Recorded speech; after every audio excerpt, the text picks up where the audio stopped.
Salut à tous, bienvenue sur Matt l'écran. Ceci est la première vidéo coup de cœur de la chaîne. Cette rubrique mettra en avant des films ou des séries que l'on a bien aimés et qu'on veut vous faire découvrir ou redécouvrir. Aujourd'hui mon coup de cœur de la semaine, August Rush. August Rush est un film dramatique musical sorti en 2007, réalisé par Kirsten Sheridan. L'histoire suit le voyage extraordinaire d'un jeune prodige musical, August Rush, qui cherche à retrouver ses parents après avoir été séparé d'eux à la naissance. Guidé par sa passion pour la musique et son intuition, August traverse la ville de New York où il rencontre des personnes qui l'aideront à découvrir sa véritable identité.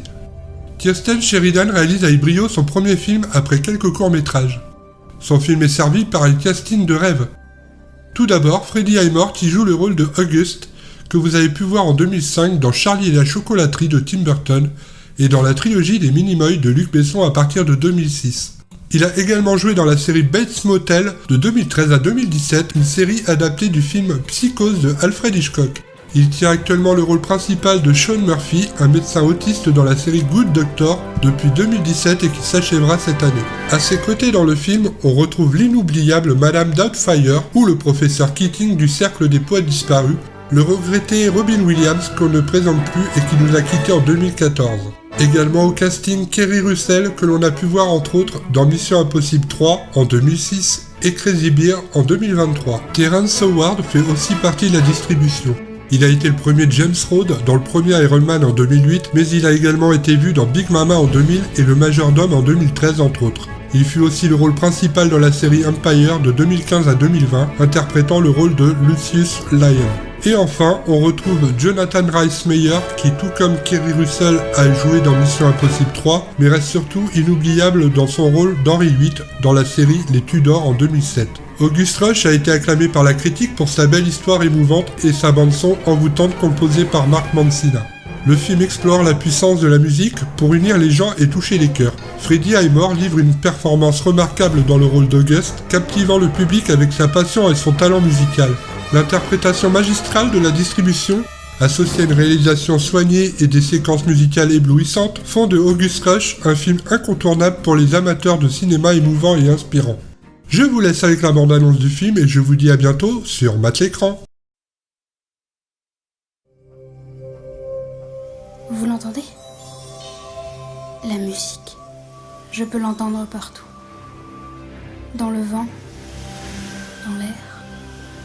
Elle est tout autour de nous. Là où j'ai grandi, ils ont essayé de m'empêcher d'entendre la musique. Quand je suis seule, je me dis que ce que j'entends vient de mon père et de ma mère. Je sais qu'ils sont quelque part. Peut-être qu'ils se sont juste perdus. Tu ne veux pas être placé dans une vraie famille? J'ai déjà une famille. Tu veux dire que t'as des parents et tout ça, mais tu n'es pas en contact avec eux? Si je le suis.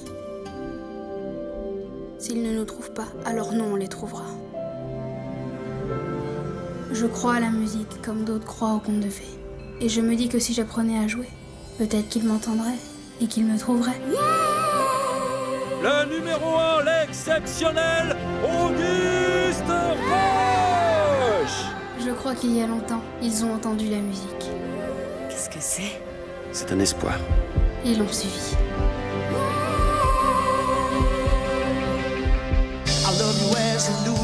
Tout ce que tu as sacrifié, tout ce que j'ai sacrifié. Papa! Enfin, qu'est-ce que tu vas faire du bébé? Et tu as pensé au père? Laila! Je suis désolé.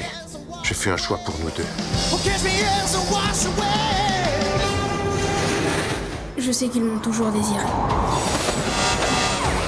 Ça vient du plus profond de moi. Qu'est-ce que tu fais là? J'ai suivi la musique. Un prodige? Exact. Et il dort sous mon lit. Joue pour tes parents. Allez, montre-moi. Comment te vient la musique? Je l'entends. C'est comme si quelqu'un m'appelait. Quand je compose, c'est comme si je leur répondais.